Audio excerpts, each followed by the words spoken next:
अस्सलाम वालेकुम नाज़रीन, welcome to Rani beauty channel. आज हम लाए होठों को गुलाबी करने के लिए एक ब्यूटी टिप्स। तो उसके लिए मैंने लेमन जूस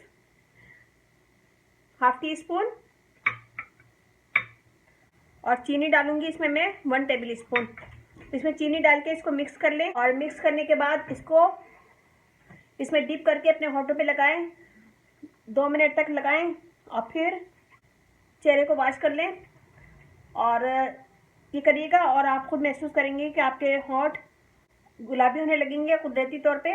और इस अमल को वीक में 2 दफ़ा कीजिएगा और मुझे बताइएगा कैसा लगा। अच्छा लगे तो थम्स अप दीजिएगा, कमेंट दीजिएगा और मेरी वीडियो को अपनी फैमिली फ्रेंड में शेयर करें।